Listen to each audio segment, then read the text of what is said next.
అజిమిండి వాళ్ళని ప్రతి ఒక్కరు కలిసి వాళ్ళనేసి ఒకరు ఎక్సర్సైజ్ కాదు సార్. మన కుటుంబాలు కూడా ఆయన ఎక్సర్సైజ్ ఇవ్వాలి. అవునా? ప్రతి ఒక్కరికి నిర్మాణం చేసుకొని ఇక్కడ లక్ష్మీదేవి ఉంది సార్. మీరు స్కూల్లో తీసుకుంటారా, గ్యాస్ తీసుకుంటారా, అలాగే మొగ్గలు తీసుకుంటారా, లేకపోతే పిల్లలు తీసుకుంటారా, బయట లైన్ వేసుకుంటారా? అంత డబ్బులు ఉంది సార్. ఇక్కడ సమస్యలు కూడా ఇస్తూనే ఉన్నారు. అన్ని చేస్తున్నాయి కాబట్టి మనం అందుకే మన సినిమా కాదని మనం అనుభవించాలి. మీరు ఒక టైం పెట్టండి. దానికి మీ యొక్క సీనియర్ ప్రతి ఒక్క ఎన్నికలు ప్రతి ఒక్క ఎడ్యుకేటివ్ దానికి మాకు ఏర్పరుస్తారు.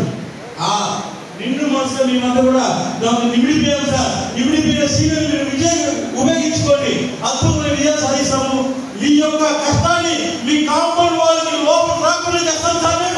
అది సీనియర్ యొక్క నమ్మండి సార్. నమ్మండి. అదే దీంట్లో నమ్మండి. మా యొక్క మేనేజ్మెంట్, మా యొక్క సీనియర్లు, మన టీం అంతా కూడా ఒక ఫ్యామిలీ మెంబర్స్ లాగా అనిమన్యంగా ఒక్కొక్కరు ఒకరు అంకితం భావం చేస్తారు. ప్రతి ఒక్కరు కూడా ఈ యొక్క కష్టాల నుంచి బయటపడతాం.